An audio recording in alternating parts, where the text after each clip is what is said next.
네, 오늘 성도의 제사장 사역에 대해서 같이 나누도록 하겠습니다. 베드로전서 2장 9절 말씀 같이 읽어볼게요. 시작. 그러나 너희는 택하신 족속이요 왕 같은 제사장들이요 거룩한 나라요 그의 소유가 된 백성이니 이는 너희를 어두운 데서 불러내어 그의 기이한 빛에 들어가게 하신 이의 아름다운 덕을 선포하게 하려 하심이라. 아멘. 이 본문 말씀으로 은혜를 나누도록 하겠습니다.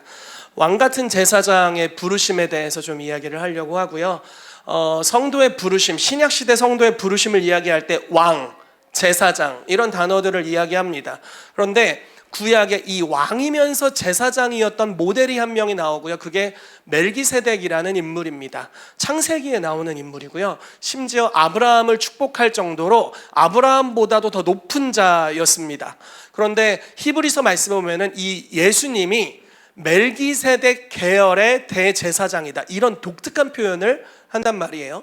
창세기 한번 딱 등장한 인물을 시편에서 너를 멜기세덱의 반차를 따르는 제사장으로 삼았다라고 갑자기 하나님이 예언으로 말씀하시더니 유다 지파에서 나신 예수 그리스도를 히브리서 말씀에 너는 멜기세덱의 반차를 쫓는 제사장이다, 이렇게 이야기를 하고 있습니다. 이 사람은 살렘 왕, 그러니까 살렘이라는 지역의 왕이면서도 제사장이었어요. 그래서 예수님의 예표가 되고 또 예수 그리스도가 왕이며 제사장인 것 같이 우리도 왕이며 제사장인 좋은 모델이 됩니다. 그래서 오늘 멜기세덱 볼 거예요. 네. 금요일에 했던 거라서 금요일에 설교 들으신 분들의 눈빛을 피하고 싶습니다. 그분이 어떤 희생을 하셨는지에 대해서 좀 나눌 거고요. 또 우리가 그와 같은 부르심을 받았습니다. 그래서 예수님이 하셨던 그 사역을 우리도 그리스도의 몸으로서, 그분이 우리의 머리가 되시고 우리가 몸이 되어서 하도록 부르심을 받았는데 그런 영역으로 들어가도록 하는 시간을 가질 거고요. 이런 제사장의 영역으로 들어가는 자의 삶에 주님이 어떤 놀라운 선물을 예비하셨는지 오늘 같이 나누는 시간을 갖도록 하겠습니다. 자, 우리 옆 사람에게 좀 인사할까요? 당신은 왕이요 제사장입니다. 아멘. 아멘, 아멘. 우리 반대쪽 사람에게도 좀 인사해 주세요. 당신은 왕이요 제사장입니다. 하는 김에 앞뒤 사람과도 합시다. 왕이요 제사장입니다. 아멘. 아멘. 자, 왕이라는 직분은 다스리는 직분이죠. 근데 하나님의 나라의 왕의 모습은 아주 독특한 특징을 가지고 있는데 그것은 섬김을 한다는 것입니다. 이방인의 집권자들은 너 저거 해, 너 저거 해 이렇게 하고, 그리고 오히려 잘 못하면 막 외압하고, 막 이렇게 막 죄송해요 까고 이렇게 하면서 이제 다스리는 영역으로 가죠. 그렇지만 예수님께서는 뭐라고 말씀하셨냐면 인자는 섬기려 하고 나의 목숨을 많은 이들을 위한 대속물로 주기 위해 왔다. 나는 죽기 위해 왔다. 이렇게 말씀하세요. 완전히 다른 모습을 말씀하고 있어요. 그게 저는 제사장의 모습이라고 생각합니다. 그래서 진정한 제사장의 모습을 갖춰야지만 왕의 다스림의 통치의 영역을 행사할 수 있어요. 이걸 좀 더 이따 자세히 이야기하도록 하겠습니다. 섬기지 않는 자가 다스리는 왕국을 한번 생각해 보시겠어요? 섬기려는 마음이 없는 자가 다스리는 왕국, 그것이 예수님의 제자들을 통해 종종 비춰졌습니다. 사마리아 성읍에 예수님과 제자들이 갔을 때 그들이 예수님을 맞이하지 않은 적이 있어요. 물론 부흥이 일어났었던 때가 있었지만 예수님을 받아들이지 않았을 때가 있었습니다. 왜냐하면 예수님이 목적지가 사마리아가 아니라 예루살렘이었기 때문에 사마리아와 예루살렘 관계가 매우 안 좋았죠. 그래서 이렇게 받아주지 않았어요. 야, 예수님 오신다, 샷다 내려라, 샷다 내려. 뭔지 아세요? 샷다? 공장에서 옛날에 이렇게 샷다 내리는 거 있습니다. 그래서 뭐 여관문 닫아라, 식당문 닫아라, 야, 밥 차려주지 마라, 이렇게 한 거예요. 그래서 예수님 문전박대를 당하셨어요. 그걸 보고서 이 통치자의 마인드를 가지고 있었던, 문제는 이방인의 집권자의 통치자의 마인드, 야고보와 요한, 이 야고보와 요한이 뭐라고 얘기하냐면, 주여 우리가 하늘을 명해서 이 주님의 다스림 가운데 들어가기 원하지 않는 자들 불을 떨어뜨려 다 죽여버립시다, 이렇게 얘기를 했단 말이에요. 근데 킹제임스 번역인 것 같아요. 제 생각에는 엘리야가 하늘에서 불을 떨어뜨렸던 것 같이 우리도 불을 떨어뜨려 죽여버립시다, 이렇게 이야기를 한단 말이죠. 근데 거기서 예수님 뭐라고 말씀하시죠? 근데 그 야고보와 요한이 어떤 사람들이었냐면 누가 크냐고 논쟁할 때 아마 내가 제일 크다 약간 요런 축에 속하고, 또 하나는 엄마를 불렀어. 반칙이잖아, 반칙. 엄마를 불러서 예수님께 이렇게 싸바싸바 이렇게 하게 한 거예요. 그래서 예수님 나중에 영광스러워지실 때, 즉 예수님이 육신의 왕이 될 거라고 생각한 거죠. 그때 우리 아들 우편에, 우리 또 하나 아들 좌편에 이렇게 앉게 해주니까 높아짐에 대한 열망이 야고보 요한에게도 있었고 그 어머니 그 가문에게 있었던 거예요. 그러니까 높아짐의 열망이 있는데 문제는 섬김은 없어요. 그러니까 어떻게 됩니까? 통치하려는 부르심에 대해 이해했지만 섬기려는 제사장의 부르심을 이해하지 못해요. 그러니까 이 통치의 권세로 반항하는 이를 죽이려고 했어요. 와, 야, 그 나라엔 안 가야지. 안 가는 게 상책입니다. 곧 죽을 거예요. 여러분 곧 돌아가실 겁니다. 그래서 그런 곳은 갈 수 없죠. 그런데 예수님께서는 그들을 가르쳐 뭐라고 말씀하시냐면 인자가 온 것은 멸망시키려 함이 아니다 이렇게 말씀하셨어요. 그리고 그냥 떠나셨어요. 구원하려고 왔다 하고 떠나셨어요. 그리고 다른 구절에 예수님이 내가 이제 제사장들에게 이제 팔아넘김을 당해서 이방인에게 십자가 못 박혀 죽게 될 거야 이렇게 얘기를 하실 때 막 베드로가 막 멱살 잡고 주야 그러하시면 안 됩니다 이렇게 했던 때가 있었잖아요. 왜 그럴까요? 난 지금 왕이 되고자 주님을 따르는데 지금 돌아가신다니 무슨 말입니까? 왕이 될 수 없는 거예요. 통치하는 영역으로 들어갈 수 없는 거예요. 근데 예수님께서 그 12제자에게 그 십자가에 대한 계시를 처음으로 명확하게 말씀하신 이후에 나를 따르려거든 자기를 부인하고 자기 십자가를 지고 나를 따르라 이렇게 말씀하세요. 죽음을 통과하는 영역까지의 섬김으로 들어갈 때에만 왕의 권위, 다스림의 권위를 사용할 수 있기 때문에 우리 가운데 그런 걸 말씀하신다라고 믿습니다. 저는 우리 교회가 들어가야 될 영역이 바로 이런 영역이라고 믿습니다. 우리가 선포기도 잘하잖아요. 예수 이름으로 15분만 설교할지어다. 얼마나 선포가 강력한지 한번 두고 보겠습니다. 그날 15분 할 거니까 오늘은 좀 더 해도 되겠죠? 그러니까 이런 선포의 기도들이 정말 효력 있게 역사돼요. 그래서 우리가 예수 이름의 권세가 있기 때문에 권세를 사용할 때마다 주님이 그것에 대해서 우리를 왕으로 임명하셨기 때문에 이루어집니다. 그래서 오늘 우리가 그런 사역들을 서로에게 한 거잖아요. 다른 이가 우리의 삶에 대해서 했던 거짓말들, 사실 거짓말이죠. 야 죽어버려 뭐 이런 것들 거짓말입니다. 하나님은 에스겔서에 심지어 율법 시대에도 뭐라고 말씀하시냐면 피투성이가 되어도 살아라 이렇게 말씀하세요. 어떻게든 살아라 이렇게 말씀하시는 거예요. 그리고 신약 시대에 와서는 생명을 얻고 더 얻어라 라고 말씀하십니다. 그냥 피투성이로 사는 차원이 아니라 목자인 내가 온 것은, 인자가 온 것은 생명을 얻고 더 풍성히 얻게 하려 합니다 이렇게 말씀하십니다. 그러므로 생명으로 충만해지는 것, 이것이 바로 우리를 향하신 주님의 목적이죠. 그래서 우리가 지체를 향해 오늘 선포해 준 겁니다. 당신은 생명을 얻는 자입니다. 사랑스럽게 생겼군요. 이러면서 우리가 축복해 준 거잖아요. 그렇게 믿음으로 선포하는 것들이 우리의 삶에 열매를 맺는데, 만약에 우리가 예수님 같이 그 겸손함을 가질 수 있다면, 그 낮아짐을 가질 수 있다면, 깊은 희생하는 사랑을 가질 수 있다면, 우리가 선포하는 선포는 영향력이 완전히 달라지게 될 것입니다. 저는 우리 교회가 지금 시즌에 이 영역으로 초대를 받고 있다라고 믿어요. 깊이 사랑하는 것들을 주님이 알려주길 원하신다라고 믿습니다. 아멘. 금요일이랑 많이 달랐어. 괜찮았어. 금요일이랑 많이 달랐어. 달랐죠? 들으신 분들 눈치 보이네. 이제 똑같을 거니까. 자, 멜기세덱과 예수님의 제사장 사역에 대해서 좀 보도록 하겠습니다. 멜기세덱이라는 인물이 아주 독특한 인물이에요. 근데 이렇게 히브리서는 이야기해요. 멜기세덱을 모르면 너네 아직 단단한 식물을 먹기에는 좀 이렇게, 이거를 아는 것과 모르는 것을 좀 차이에 대해서 구별하고 있습니다. 근데 대단히 어려운 내용은 아니에요. 어떤 내용이냐면, 자, 예수님이 아론 지파 계열의 제사장직을 물려받은 것이 아니라 멜기세덱 계열의 제사장직을 물려받았다, 이런 이야기입니다. 눈치가 보이네요. 알아듣나 못 알아듣나 싶기도 하고. 자, 히브리서 7장 1절부터 7절까지 말씀을 같이 읽어볼게요. 시작. 이 멜기세덱은 살렘 왕이요 지극히 높으신 하나님의 제사장이라. 여러 왕을 쳐서 죽이고 돌아오는 아브라함을 만나 복을 빈 자라. 아브라함이 모든 것의 10분의 1을 그에게 나누어 주니라. 해석하면 먼저는 의의 왕이요 그 다음은 살렘 왕이니 곧 평강의 왕이요 아버지도 없고 어머니도 없고 족보도 없고 시작한 날도 없고 생명의 끝도 없어 하나님의 아들과 닮아서 항상 제사장으로 있느니라. 이 사람이 얼마나 높은가를 생각해보라. 조상 아브라함 노략 10분의 1을 그에게 주었느니라.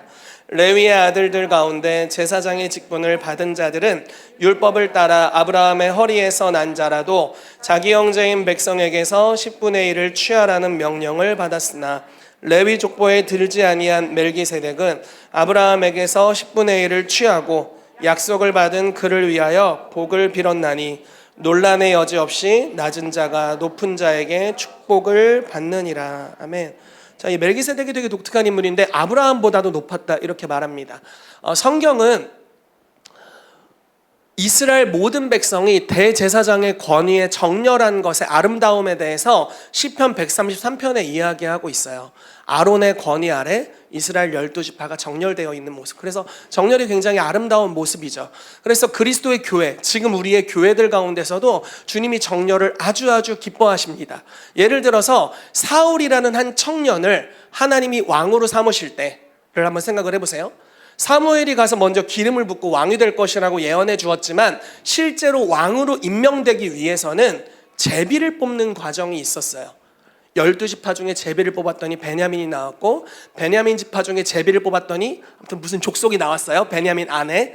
그리고 또 제비를 뽑았더니 기스라는 그 당시에 유력한 자가 나왔어요. 그리고 기스의 아들 중에 제비를 뽑았더니 사울이 뽑혔어요. 그래서 사울이 분명히 이스라엘 어떤 영역에 정렬되어 있는 한 명의 청년으로서 이렇게 왕으로 부르심을 받은 모습을 볼 수 있습니다. 주님께서 저와 여러분들을 왕으로 기름 부어서 세우실 때 정렬된 영역에서 기름 부으실 줄로 믿습니다. 그래서 우리도 그렇게 하고 또 여러 교회들 하나님의 나라 안에서 사도적 교회들이 그렇게 하지만 정렬되어 있는 강사를 모셔요. 왜냐면 그런 분들을 모시면 그분의 기름 부으심만 흘러오는 게 아니라 그분의 공동체, 그분의 네트워크, 그리고 그의 영적인 아버지들, 어머니들의 기름 부으심이 함께 흘러오게 되거든요. 그래서 저도 정렬이 되어 있고 우리가 부르는 강사님들도 다 정렬된 강사님들을 부릅니다. 여러분들도 어디를 가시든지 정렬돼서 가시기를 예수 이름으로 축복합니다. 아멘. 자, 그런데 이 제사장의 권위 아래 정렬되어 있었는데 이 제사장이 레위 지파를 통해서 나왔단 말이에요. 그러니까 제사장의 아버지니까 레위가 아주 높은 사람이었겠죠. 아브라함은 레위의 더 조상이니까 뭐 할아버지인가요? 아무튼 더 조상이니까 더 높은 사람이었을 거예요. 근데 아브라함이 11조를 드리고 10분의 1을 드리고 그에게 축복을 받았다. 그러니까 제사장 가문이 태어나게 된 믿음의 조상 아브라함보다도 더 높은 곳에 위치했던 어느 독특한 인물에 대해서 성경이 이야기하고 있는데 이 사람의 특징은 왕이면서 제사장이었다는 거예요. 그리고 예수님이 바로 이 사람의 계열의 제사장으로서 섬겼다라는 겁니다. 자, 잠깐 성경 공부 시간을 갖도록 하겠습니다. 여러분, 우리는 옛 언약의 때에 있나요? 새 언약의 때에 있나요? 새 언약의 때에 있습니다. 옛 언약은 율법이라고 하고 율법의 특징은 행하라, 살리라, 안 하면 죽는다. 아마 율법 시대였으면 여기 지금 살아계실 분들이 많이 없을 거예요.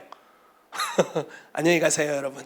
그러나 우리가 새 언약의 시대이기 때문에 아직 생명이 보존되어 있습니다. 새 언약은 오히려 완전히 다른 내용입니다. 우리가 아직 죄인 되었을 때 하나님께서 우리를 사랑하심으로 그리스도를 우리 가운데 보내셔서 우리에 대한 사랑을 확증하셨다. 그러니까 죄인인데도 하나님 앞에 아직 이쁜 짓 아무것도 안 했는데도 대가를 지불하셔서 사랑하기로 결정하셨어요. 오늘 우리가 마지막으로 했던 찬양 있죠? 모든 어둠 밝히고 높은 산 넘어 찾아오시네. 그러니까 찾아오시는 사랑이에요. 우리 죄 가운데 막 수치 가운데 있어요. 아무도 오지 마, 무서워, 아무도 만나고 싶지 않아. 근데 주님이 어둠을 밝히면서 그 막혀있던 담장을 넘어서 찾아오시는 거예요. 오시는 사랑, 우리의 삶에 찾아오시는 사랑이에요. 주님 더러워요, 오지 마세요, 이렇게 하는데 괜찮아 하면서 손을 얹어주시는, 주여 원하시면 나를 깨끗하게 하실 수 있나이다 이렇게 고백했지만 사실 문둥병이잖아요. 구약시대는 만지면 더러워지는 거예요. 예수님 의도적으로 손을 대시며 이르시되 내가 원하노니 깨끗함을 입으라. 찾아오시는 사랑입니다. 자기 땅에 오셨음에도 불구하고 자기 백성이 영접하지 않았지만 영접하는 자, 곧 그 이름을 믿는 자들에게는 하나님의 자녀가 되는 권세를 주세요. 그래서 우리 가운데 찾아오시는 사랑입니다. 그리스도의 사랑이 여러분들의 삶에 찾아가기를 축복합니다. 그래서 옛 언약을 섬겼던 제사장이 필요했고 그것은 아론 계열의 제사장이었습니다. 그런데 이 새 언약, 복음의 새 언약, 우리 가운데 찾아오시는 이 새 언약을 섬기는 제사장이 필요한데 아론 계열의 제사장은 이미 율법을 섬겼기 때문에 그 계열에서는 나올 수 없어요. 근데 유다 지파에서 태어나셨죠, 예수님이. 그리고 멜기세덱, 그 시편 말씀에 멜기세덱의 반차를 쫓는 제사장이라고 맹세하면서 임명하시는 장면이 있습니다. 아마 시편 110편인 것 같은데 그 말씀에 임명을 받으시면서 새 언약을 섬기는 제사장으로서 아주 독특한데 그분이 새 언약의 제사장이 되시면서 동시에 새 언약을 위한 제물이 되세요. 제사장이면서 제물이 된다. 이것이 바로 멜기세덱의 반차를 쫓는 예수님의 제사장직의 섬김이었습니다. 제사장이 된다는 것은 백성의 연약함에 동참하는 것을 이야기합니다. 말씀을 같이 보면서 쭉 나가볼게요. 자, 제사장이 된다는 것은 동일한 연약함을 가지고 있어야만 가능한 직분이에요. 제사장은 하나님이라고 할 수 있는 게 아니에요. 죄송합니다, 주님. 하나님이라고 할 수 있는 게 아니에요. 제사장의 특징은 내가 위하여 제사를 집례하는 자와 동일한 선상에 있는 자여야 합니다. 다른 식으로 표현해 볼게요. 그리스도께서 섬기셨던 삼중직이 있습니다. 왕, 제사장, 선지자입니다. 자, 제사장의 왕의 역할은 하나님을 대표해서 백성의 대적과 싸우는 일을 합니다. 선지자의 역할은 하나님의 편에 서서 하나님의 음성을 백성에게 대언합니다. 자, 제사장의 역할은 완전히 다른 스탠스를 가지고 있어요. 백성의 편에 서서 하나님 앞에 나아갑니다. 백성을 이끌고. 그래서 반드시 무엇이 필요하냐면 동일한 연약함을 가지고 있어야 한다라는 겁니다. 근데 하나님의 아들이 연약하시지 않잖아요. 신이시잖아요. 근본 하나님의 본체시나 이렇게 성경이 표현하고 있잖아요. 하나님이신데 어떻게 제사장이 될 수 있을까요? 의도적으로 육체를 입으셨다라는 거예요. 그리고 고난을 당하셨어요. 자, 이 말씀을 좀 보도록 하겠습니다. 히브리서 5장 6절에서 10절까지 읽어볼게요. 시작. 또한 이와 같이 다른 데서 말씀하시되 내가 영원히 멜기세덱의 반차를 따르는 제사장이라 하셨으니 그는 육체에 계실 때에 자기를 죽음에서 능히 구원하실 이에게 심한 통곡과 눈물로 간구와 소원을 올렸고 그의 경건하심으로 말미암아 들으심을 얻었느니라. 그가 아들이시면서도 받으신 고난으로 순종함을 배워서 온전하게 되셨은즉 자기에게 순종하는 모든 자에게 구원의 근원이 되시고 하나님께 멜기세덱의 반차를 따른 대제사장이라 칭하심을 받으셨느니라. 너무 잘 나오죠? 제사장이 되셔야 됐어요. 우리를 구원하기 위해서. 우리가 구원받기 위해서는 제물과 제사장이 필요했습니다. 우리는 죄인이기 때문에 그냥 구원받을 수 없잖아요. 그래서 주님은 의도적으로 제사장이 되셨는데 제사장의 자격 요건은 동일한 연약함을 가지고 있어야 돼요. 그래서 육체를 입으셨어요. 그리고 심한 통곡과 여기 표현이 되어 있어요. 자기를 죽음에서 능히 구원하실 이에게 심한 통곡과 눈물로 간구와 소원을 올렸고, 이 죽음에서 구원한다.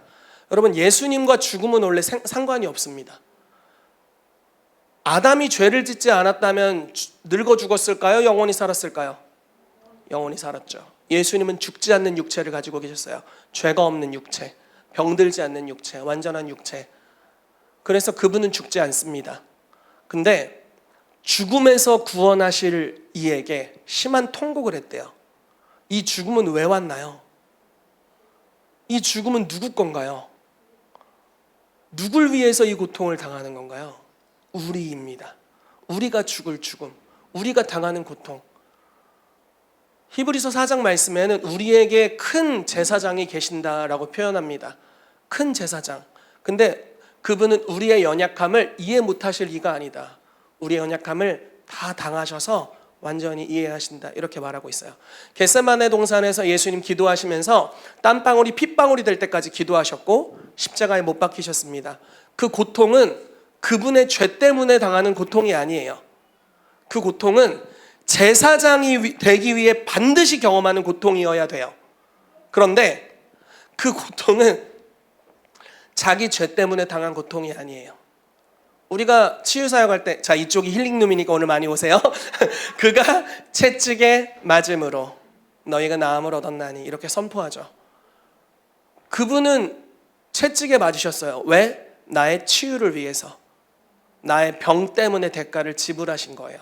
이것이 그분의 제사장이 되기 위한 희생이었습니다. 그래서 연약함 가운데 의도적으로 그 안에 거하셔서 우리를 위한 제사장이 되고자 하셨다라는 것입니다. 예수님이 이 땅에 계실 때 제사장은 아니었습니다. 이게 참 독특해요. 히브리서 아주 독특한 걸 이야기해 주는데, 이 땅에 계실 때는 제사장이 아니셨어요. 이 땅에서는 고난 받으심으로 제사장의 자격을 갖추고 계셨어요. 그리고 죽으시고 부활하시고 승천하실 때 우리의 대제사장이 되셔서 하나님 보좌 우편으로 가셨어요. 그리고 우리를 위해 지금도 중보하고 계세요. 그래서 그분이 이해 못할 인생의 고난은 없어요. 모든 것을 다 아세요. 그냥 전지함으로 아는 게 아니에요. 야, 너 요즘 힘들지? 다 보여, 다 보여. 이런 그냥 은사로 보는 게 아니에요. 은사로 볼 수 있지, 경험하지 않아도. 하지만 그런 걸로 보는 게 아니에요. 경험했어요. 너무 이해를 해. 우리를 다 알아요. 심지어 우리보다 우리를 더 잘 아세요. 우리의 고난에 대해서 너무 잘 이해하시고, 심지어 우리가 우리의 정체성을 바르게 알지 못할 때도 주님은 우리의 정체성을 아세요. 우리가 어떤 존재인지, 얼마나 놀라운 일을 할 것인지, 얼마나 존재 자체로 사랑받고 있는지 주님은 알고 계세요. 그리고 알려주길 원하세요. 바로 우리의 대제사장이 되신 분이십니다. 그분이 제사장이 되기 위해서 하셨던 희생에 대해서 좀 보도록 하겠습니다. 자, 마태복음 8장 14절에서 17절 같이 읽어볼게요. 시작.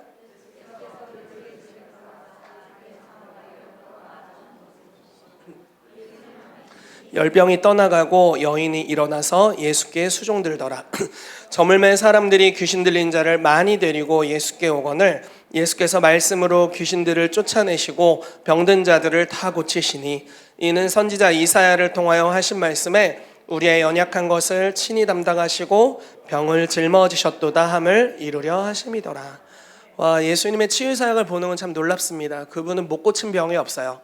근데 우리는 그분이 치유 사역을 하실 때 엄청난 능력으로 고치셨구나, 이런 방식으로 이해할 수 있습니다. 또 그런 성경 구절들이 있죠.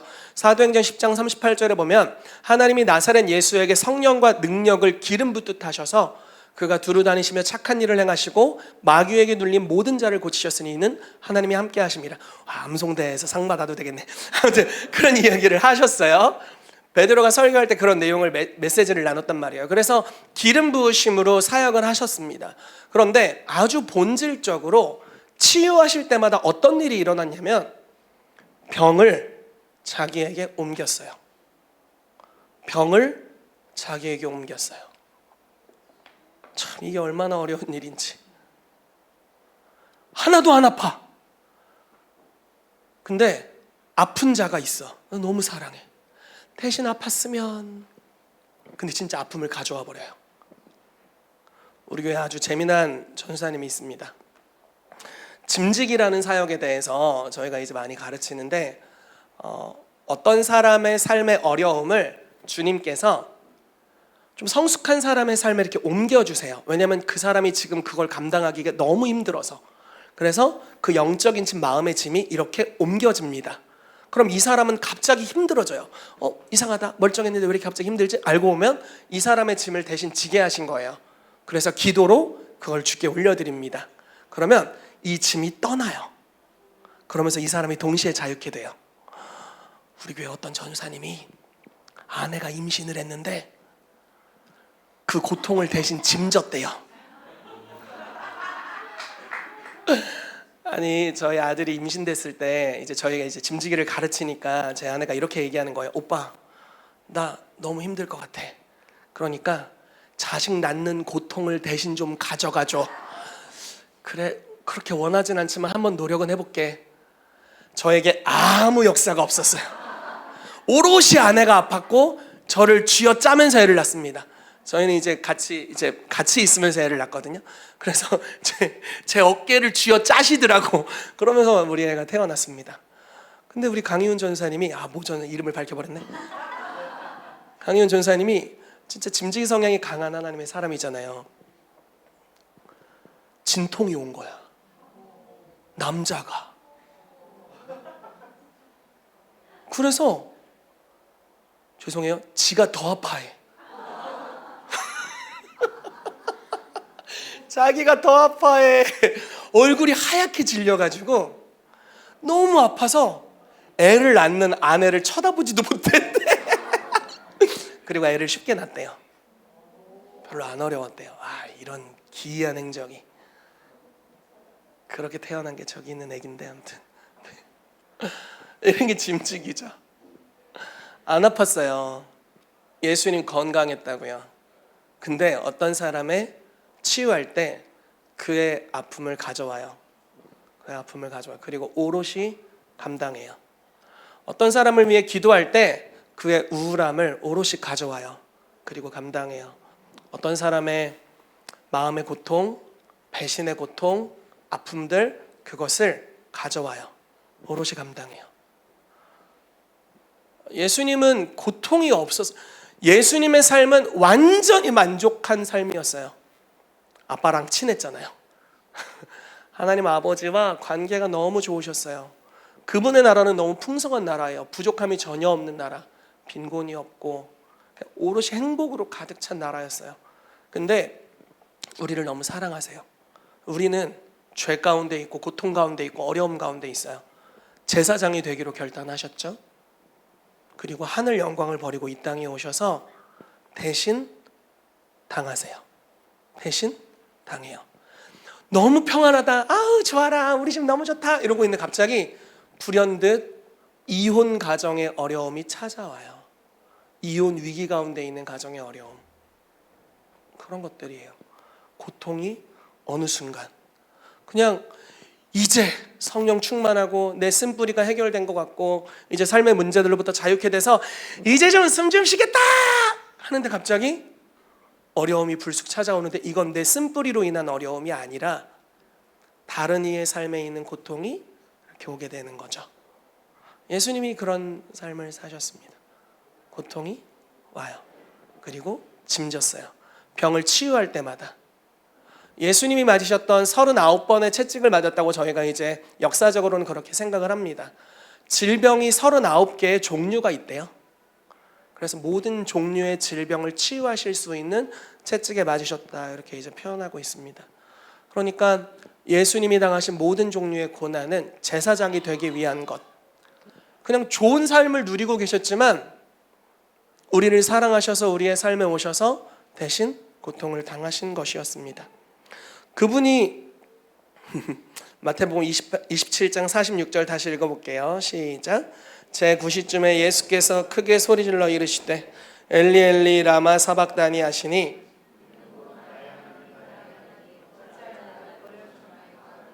아멘. 자, 예수님은 하나님 아버지랑 너무 친했죠. 끊어진 적이 없어요. 근데 끊어졌어요.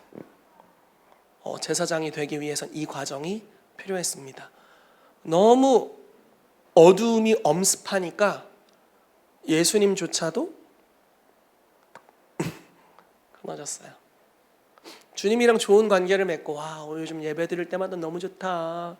개인 기도할 때도 너무 좋아. 근데 갑자기 하나님과의 관계가 단절되어 있는 한 사람의 고통을 주님께서 우리의 삶에 느끼게 하세요. 근데 주님이 느끼게 하는 것은 그냥 단지 영적으로 알아보게 하는 차원을 넘어서서 동참하게 하는 거죠. 그 고통이 찾아오는데 나도 끊어져 버려. 그래서 그 상태에서 주님께 기도하는 거예요. 그 끊어짐의 고통을 함께 느끼면서 예수님이 그러한 일을 하셨던 것입니다. 그리고 예수님이 돌파하셨기 때문에 우리도 다 주님과의 관계가 돌파될 수 있었어요. 자, 또 하나의 희생을 보도록 하겠습니다. 이것은 예수님의 제물이 되신 희생을 말씀하고 있는 것인데 요한복음 1장 29절 말씀입니다. 읽겠습니다. 시작. 이튿날 요한이 예수께서 자기에게 나아오심을 보고 이르되 보라 세상 죄를 지고 가는 하나님의 어린 양이로다. 아멘. 예수님은 제물이 되셨어요. 제물이 되는 거 완전히 또 다른 수준이잖아요. 연약함을 짊어지는 것뿐만 아니라 죽는 거예요.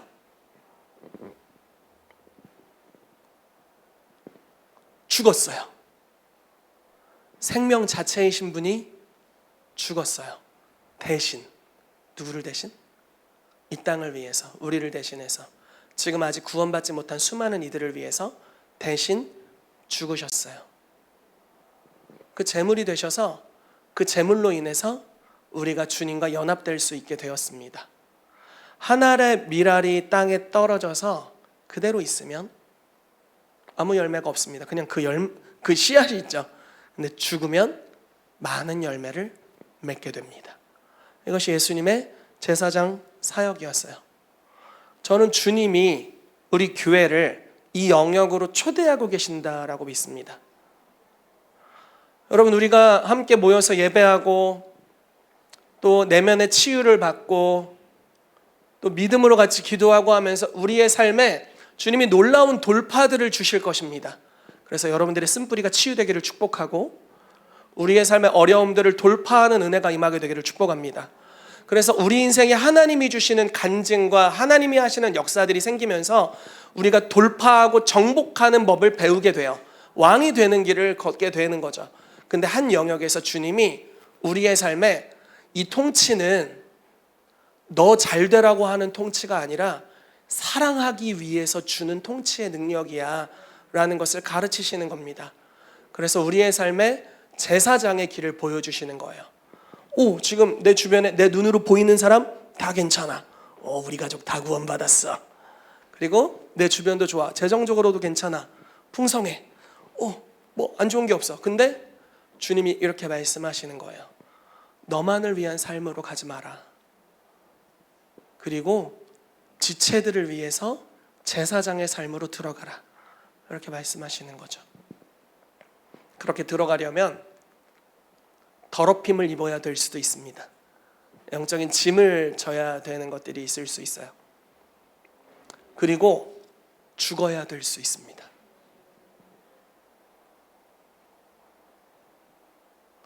편안한 상태에 있다가 갑자기 어려운 상태로 들어간다는 건 얼마나 별로입니까?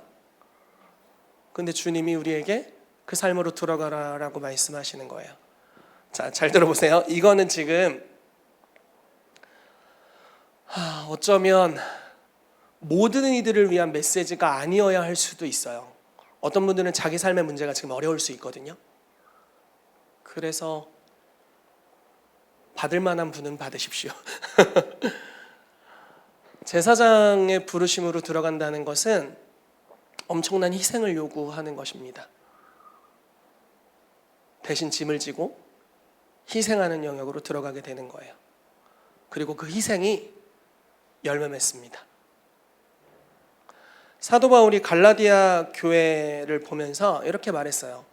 너네가 아직도 왜 그러고 있니? 그러면서 뭐라고 하냐면 내가 너희 안에 그리스도의 형상이 다시 나타나기 위해서 해산하는 수고를 또 한다. 해산하는 수고를 합니다. 여자들은 기억하고 싶지 않은 그 수고. 근데 그걸 또 해요. 또 하고 또 하고 또 해. 다른 서신서에 보니까 내가 밤낮 쉬지 않고 너희를 위해 기도한다. 내 마음이 막 졸인다. 이렇게 표현해요. 사도 바울이 그 평강으로 가득 찰 텐데 왜 마음이 졸이냐? 믿음이 없네벼? 사도 바울이 믿음이 없네벼? 그렇게 말할 수가 없죠. 근데 마음이 너무 졸인데요. 그냥 평안할 수 있지. 눈을 감아버리면 평안할 수 있는데, 그냥 내 주변에 다 괜찮으면 평안할 수 있는데, 사랑하는 이를 생각하면 내 마음이 너무 졸인대요. 애달복달하는 거예요. 그래서 밤낮 쉬지 않고 주님 앞에 기도한대요. 그리스도의 사랑이 나를 강권하시는도다, 이렇게 말씀하고 있어요. 예수님이 제사장으로서 희생하셨던 그것을 동일하게 그 심장이 이식되고 그 마음이 우리 가운데 풀어지게 되어서 희생하는 영역으로 들어가게 되는 겁니다. 여러분, 이 교회에 그런 은혜가 있게 되기를 예수 이름으로 축복합니다. 여러분들이 영적으로 도약하게 되시기를 축복해요. 더 높은 데로 올라가길 바랍니다. 주는 여러분들의 머리를 드시는 분이시고 여러분들이 그렇게 되시기를 바랍니다. 그리고 제사장의 부르심의 영역으로 들어가십시오. 거기는 희생하는 영역, 짐지는 영역, 동일시하는 영역, 그리고 죽는 영역입니다. 그리고 그렇게 주님을 따라갈 때 하나님이 예비하신 많은 선물들이 있습니다. 넘어갈게요. 선물. 자, 요한복음 14장 21절 말씀을 같이 읽어보겠습니다. 시작. 나의 계명을 지키는 자라야 나를 사랑하는 자니 나를 사랑하는 자는 내 아버지께 사랑을 받을 것이요 나도 그를 사랑하여 그에게 나를 나타내리라. 이게 참 재밌는 말씀인 게 예수님이 자기를 나타내셨죠. 항상. 그렇죠? 육체를 통해 나타내셨고 예수님이 행하시는 이적과 기사를 보았어요. 예수님이 물을 포도주로 만드셨고 제자들이 그 기적을 보고 믿었어요. 주님을 나타내셨죠. 주님의 사역의 행적 중에 나타내셨고 믿었어요. 나타내셨고 믿었어요. 근데 지금 다시 한번 나를 나타내리라 이렇게 말씀합니다. 이 나타내는 것은 조금 다른 이야기예요. 여러분, 주님이 여러분들과 함께 하심을 믿으세요? 아멘. 예배 가운데 주님을 체험하시나요? 아멘. 아마 많은 분들이 그렇게 하실 거예요. 주님을 경험하고 예배 가운데 주님을 만납니다. 근데 이거는 좀 다른 차원을 이야기하는 거예요. 임마누엘, 약속하셔서 우리와 함께 하시죠. 그런데 완전 다른 영역입니다. 아브라함이 창세기 12장에 하나님의 부르심을 받았을 때 본토 친척 아비집을 떠나 내가 너에게 지시할 땅으로 가라. 그때 주님을 만났죠. 그러니까 그 여정을 걸었잖아요. 근데 그의 인생의 거의 막바지에 이삭을 나에게 바치라 라고 말씀하셨고 그 바치는 여정을 통해서 여호와 이레 하나님을 만나죠. 이 희생은 조금은 다른 영역으로 주님을 만나게 됩니다.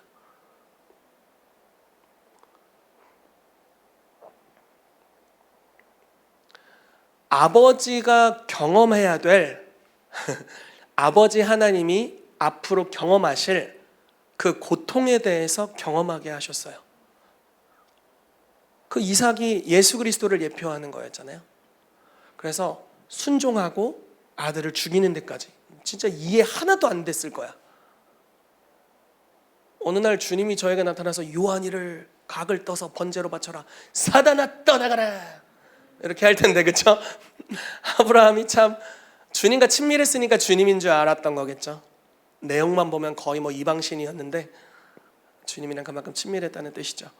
그러니까 엄청난 희생이 요구된 하나님의 음성을 듣는데 순종하는 거예요. 이거는 완전 다른 차원입니다. 여러분, 우리가 초보적인 하나님 음성을 들을 때는 제가 항상 이렇게 표현해요. 좀 무거운 걸 듣지 마시고 좀 농담 따먹기나 주님과의 교제 차원으로 시작하라고 합니다. 근데 교제를 하면서 가다가 주님이 좀 무거운 것들을 말씀하기 시작하시죠. 사도 바울이 이렇게 말씀하셨어요. 너 예루살렘으로 가라. 근데 결박과 환난이 너를 기다린다. 뭐야? 주님이 이렇게 말, 너 키르키즈스탄으로 가라. 결박과 환난이 너를 기다린다. 우리 예언사역팀에서 그런 예언 받았다고 해봐요. 분별해야 돼. 북한으로 가라. 결박과 환난이 너를 기다린다. 와, 이게 진짜 너무 무겁잖아요. 근데 그런 예언, 그런 하나님의 음성을 아브라함이 들었어요. 그리고 놀랍게도 순종합니다. 근데 그 순종의 결과로 주님을 만나게 돼요. 여호와 이레의 하나님을 만나요. 근데 초반에 만났던 하나님보다 훨씬 더 확장된 하나님이에요. 여러분, 주님을 보는 건 큰 은혜가 있어요. 주님을 보면 그분과 같은 형상으로 변화됩니다.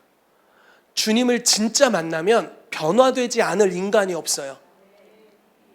그래서 지금 이 시대에는 하나님이 자신의 영광을 제한하세요.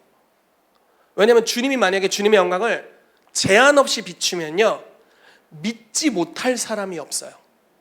사랑이 아니라 그거는 폭력과도 같은 뭐라고 해야 되나, 강압이에요. 강압. 근데 주님은 우리에게 원하시는 게 사랑이거든요. 사랑은 선택하는 거잖아요. 사랑은 의지가 있어야 되잖아요. 그래서 우리가 주님을 사랑하고 이 계명, 이웃을 사랑하기 위해서 그들과 동일시되고 그들의 고통을 내 삶에 가져오고 이런 여정으로 걷기 시작하면 주님의 영광을 우리 가운데 더 많이 비춰주십니다. 모세가 떨기나무 불 곳에서 주님을 만났어요. 그리고 그의 사역의 여정이 시작되죠. 반항하는 수많은 사람들, 어려움, 그런 어려움 가운데 십계명 두 돌판을 가지고 내려왔는데 아론과 함께 금송아지 대잔치를 벌입니다. 그래서 막 춤추는 소리, 노래하는 소리가 들리는, 너무 화가 나니까 돌멩이를 다 깨버리잖아요. 그리고 금송아지를 다 부숴가지고 막 그 금덩어리를 막 먹여. 얼마나 화가 났는지. 누가 모세 보고 온유하다 금송아지 그걸 막 빻아가지고 야 이거나 쳐봐라 이렇게 여러분들이 조는 것 같아서 잠깐 큰 소리 쳤습니다. 먹어라 이렇게 한 거예요. 그리고 나서 주님 앞에 가요.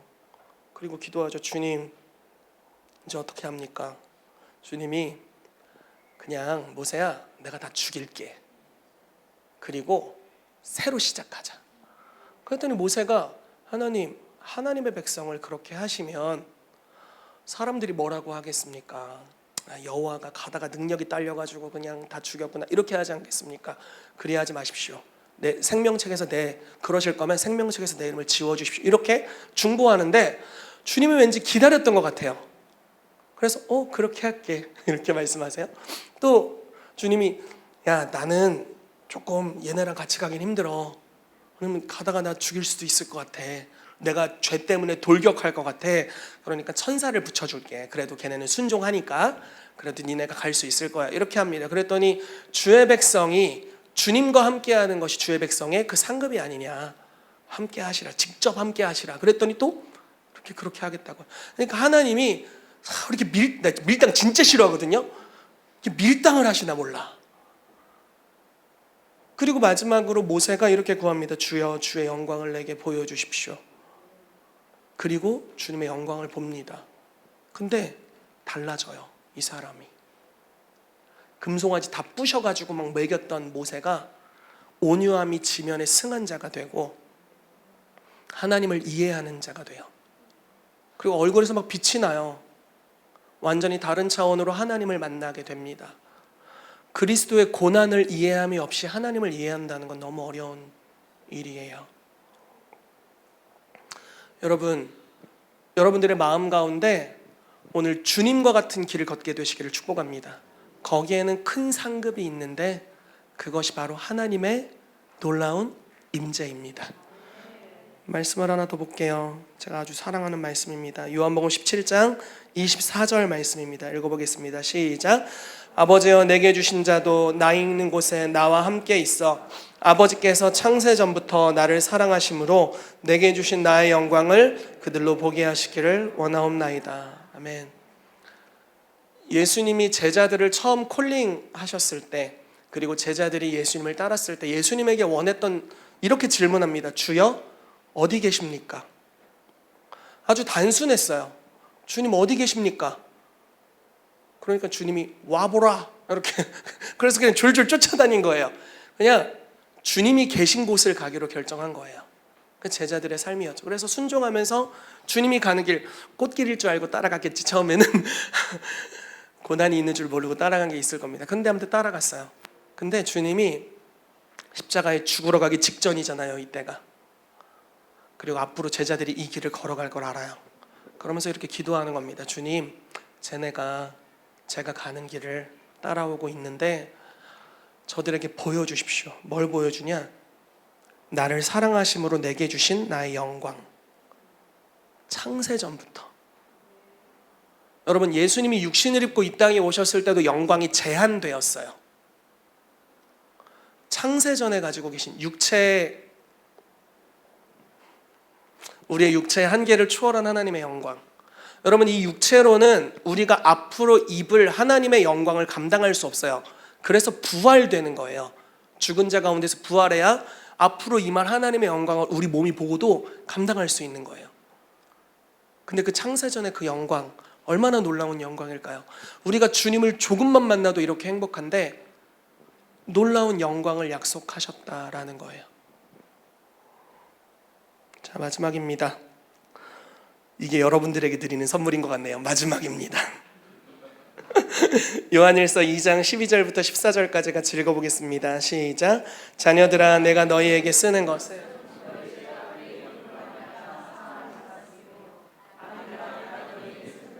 너희가 태초부터 계신 이를 알았으며, 청년들아, 내가 너희에게 쓰는 것은 너희가 악한 자를 이기었음이라. 아이들아, 내가 너희에게 쓰는 것은 너희가 아버지를 알았으며, 너희에게 쓴 것은 너희가 태초부터 계신 이를 알았으며, 청년들아, 내가 너희에게 쓴 것은 너희가 강하고 하나님의 말씀이 너희 안에 거하시며 너희가 흉악한 자를 이기었음이라. 아멘. 자, 자녀들은 죄사함을 경험합니다. 그러니까 영적인 자녀들을 이야기하는 거예요. 죄사함을 경험해요. 청년들은 싸우는 법을 배우게 됩니다. 그러니까 영적 전쟁한다는 것은 뭐 귀신을 쫓고 이런 것들도 있지만 좀 더 큰 그림으로 보자면 우리 속에 하나님의 말씀에 그 기둥들이 있는 거예요. 그래서 세상 문화, 세상의 악한 영의 역사에 휘둘리지 않고 이 말씀이 있기 때문에 이 말씀으로 강한 자를 이기는 겁니다. 흉악한 자를 결박하는 능력. 오히려 세대에 함몰되지 않고 영향력을 발하는 상태입니다. 여러분들의 나이가 어떻든지 이러고 있다면 여러분들은 청년 이상으로 간 거예요. 근데 이 여정은 사실 이건 사역을 하는 걸 이야기하는 거잖아요. 영적 청년은 넘쳐 흘러서 이제 하나님의 말씀으로 막 간신히 버티는 게 아니라 이 안에서부터 넘쳐 흘러서 다른 이들을 돕고 다른 이들을 위한 영적 전쟁을 함께하고 함께 싸우는 것을 이야기합니다. 근데 이 여정 중에 뭐를 경험하냐면 주님을 만나요. 태초 전에, 창세 전에 아버지와 함께 하셨던 예수 그리스도의 영광을 경험하게 되는 겁니다. 경험하게 되면 이제 영적인 부모가 되는 거예요. 태초부터 계신 이를 아는 겁니다. 여러분, 이 은혜가 우리 교회 위에 풀어지기를 축복합니다. 저는 아마 우리 영적 나이가 다 다를 거라고 생각해요. 영적인 젖먹이들도 있고 걸음걸이를 시작한 친구들도 있고 이제 청년이 되어 싸우는 분들도 있고 이제 아비의 단계로 가시는 분들도 있다고 믿습니다. 내가 사역자든 내가 성도이든 내 나이가 어떻든 상관없이 여러분 성장하는 여정으로 가시기를 바랍니다. 성장은 더 많은 권세를 가지게 되는 것이 아닙니다. 더 많이 희생하는 자리로 가는 것입니다. 그리고 희생할수록 주님은 우리 가운데 주의 영광을 보여주실 거예요. 이것이 우리의 상급입니다. 여러분, 우리의 상급은 돈이 아니죠. 우리의 상급은 형통이 아닙니다. 그런 것은 하나님을 경험할 때 따라오게 되는 것들이죠. 우리의 상급은 우리 하나님이십니다. 주님이 아브라함에게 이렇게 말씀하시잖아요. 내가 너의 지극히 큰 상급이다. 아멘. 그것이 이 교회의 상급이 되기를 예수 이름으로 축복합니다. 그래서 예수님과 같은 제사장의 삶의 여정으로 들어가십시오. 그래서 지체를 위해 희생하는 영역으로 들어가십시오. 그때 하나님께서 우리 가운데 많은 선물을 주실 줄 믿습니다. 같이 기도하겠습니다.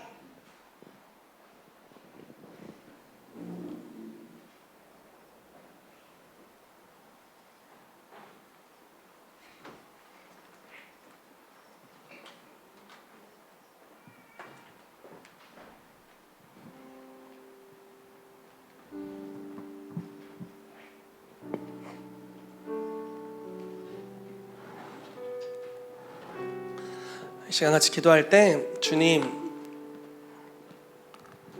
이 교회를 왕으로 불러주고 계셔서 감사합니다. 그렇지만 우리가 예수님이 가셨던 이 제사장의 직분, 이 제사장의 직분을 가지고 나아가길 원합니다. 주님, 높은 곳에서 평강의 왕으로 그분이 숨쉬는 모든 공기가 평강이었고 자유였고 즐거움이었고 기쁨이었지만, 사랑하는 이들이 처해 있는 그 환경은 더럽혀졌고 죄 가운데 있고 상처받고 무너지고 고통 가운데 있었습니다. 그래서 그들의 삶에 찾아오셔서 그들과 동일시하시고 그들의 죄를 뒤집어 쓰시고 그들의 질병을 대신 당하시고 그들의 질고를 당하셨습니다. 그리고 버림받기까지 완전한 사랑으로 연결되었던 그 끈이 끊어져 아버지와 끊어짐을 당하게 되었습니다. 그리고 취하신 이 멜기세덱의 제사장의 권위, 그리고 그 섬기는 분을 주께서 모든 이름 위에 뛰어나게 하셔서 심판하는 권세를 주시고 다스리게 하셨습니다. 주님, 이 여정이 바로 우리 킹스주빌리 교회가 가야 될 길인 줄로 믿습니다. 때로는 그리스도 안에서 여러 은사들이 나타나면서 마음이 함께 교만하여져서 나의 은사로 어떤 사람의 마음을 조종하기도 하고 어찌하려 하기도 하고 또 연약한 자들을 쉽게 판단하고 정죄하는 저는 우리의 교만한 눈을 이 시간 낮춰주시옵소서. 도리어 섬기려 하고 많은 사람을 위한 대속물로 자기를 내어주신, 그래서 그들의 상태와 동일시 되신, 정죄하신 것이 아니라 그들과 같이 되어버리신, 그리고 그들을 위해 한 알의 밀알이 되어 땅에 떨어져 죽으신 그 그리스도의 희생의 제사가 오늘 우리의 삶의 제사가 되기를 원합니다. 여러분, 이것이 진정 사랑입니다. 판단은 교만이고 사랑은 겸손을 통해 표현됩니다. 주님, 오늘 우리가 이 겸손한 사랑을 배우기를 원하고 우리의 삶에서 살아내길 원합니다. 주여, 오늘 우리 마음 가운데 주의 마음을 부어주시옵소서. 너희 안에 이 마음을 품으라. 이는 그리스도 예수의 마음이니 그는 근본 하나님의 본체시나 하나님과 동등됨을 취할 것으로 여기지 아니하시고 오히려 종의 영차를 가져 사람들과 같이 되셨고 또 죽기까지 복종하셨으니, 주님, 오늘 우리의 삶에 그 은혜가 임하기를 원합니다. 주님, 우리가 하나님처럼 높아지려 하는 것이 아니라 죽기까지 낮아지길 원합니다. 하나의 밀알이 되어 썩길 원합니다. 제자도의 길, 나를 따르려거든 자기를 부인하고 자기 십자가를 지고 나를 따르라. 주님, 오늘 이 마음을 우리 가운데 부어주시옵소서. 높아진 마음들을 낮춰주시고, 주님, 높아진 영계 가운데 있다가 이제 낮고 낮은 삶의 영역에 있는 사람들을 찾아가도록 역사해 주셔서 그들의 마음의 낮음과 함께하고 고통에 동참하고 긍휼히 여기고 그리스도의 사랑을 베푸는 이 놀라운 여정이 우리의 삶에 이루어지게 되도록 주 역사하여 주시옵소서. 우리가 오늘 들은 말씀을 기억하면서 같이 기도하며 나아가도록 하겠습니다. 기도하겠습니다. 오늘 주님께서 우리의 눈을 좀 돌리길 원하신다라고 믿습니다. 우리 자신을 보는 것에서, 우리의 자신의 상태, 나의 삶에 하나님의 축복이 어느 만큼 임하는지를 보는 것에서 넘어서서 이제 다른 이웃들을 바라보고 사람들을 바라보고 지체들을 바라보고 연약한 자를 바라보며 또 여러 나라들을 바라보며 우리의 눈을 확장하길 원하신다라고 믿습니다.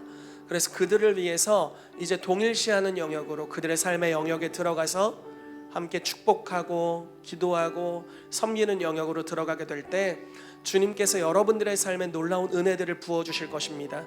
이것이 주님을 따라가는 길이고 이것이 바로 주님과 같이 사는 길임을 믿습니다. 그래서 이 시간 기도합시다. 주님, 우리의 눈을 이 시간 돌리겠습니다. 우리의 이웃들에게, 우리 주변에 고통받는 이들에게, 우리의 지체들에게, 하나님 믿지 않는 영혼들에게, 하나님 믿지 않는 민족들 가운데 우리의 눈을 돌리겠습니다. 그들을 긍휼히 여겨주시고 하나님 그들을 위해 수고하는 영역으로, 섬기는 영역으로 우리의 삶을 사용하여 주시옵소서. 이 시간 우리가 주의 사랑을 구하며 같이 기도하며 나아가도록 하겠습니다. 기도하겠습니다. 여러분, 이웃이라는 것은 가까운 사람을 이야기하는 것이 아닙니다. 성경에서 이웃을 이야기할 때는 내가 사랑하기로 결정한 자를 이웃이라고 말하고 있습니다. 그 선한 사마리아인의 비유가 있죠. 어떤 사람이 강도를 만나 병들고 버려져 있었습니다.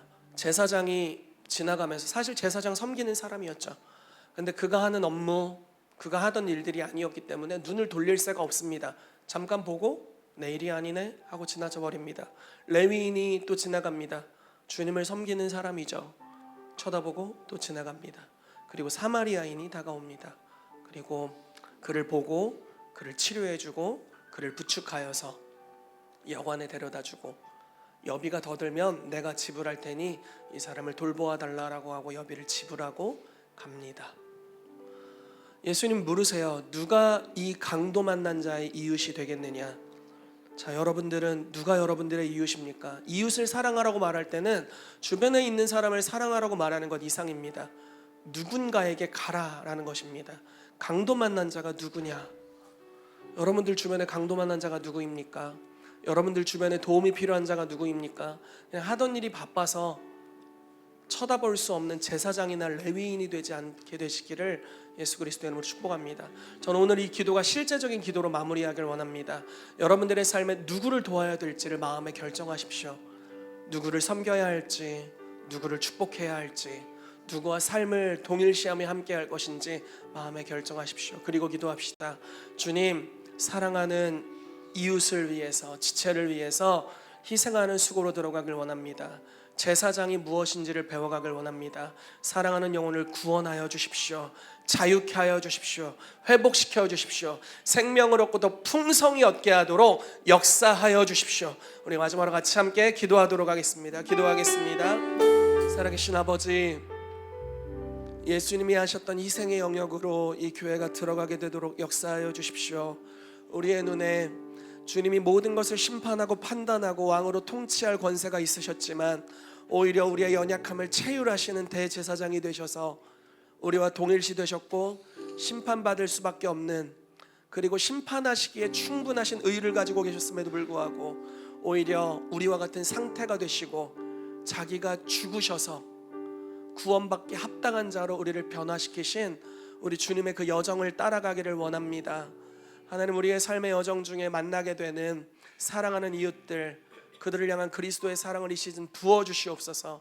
그래서 이웃을 섬기고 사랑하고 대신 죽고 또 기도하고 십자가를 지고 주를 쫓는 여정을 통하여서 그리스도를 배워가게 되도록, 주님과 같은 삶의 영역으로 들어가게 되도록 주여 우리를 인도하여 주시옵소서.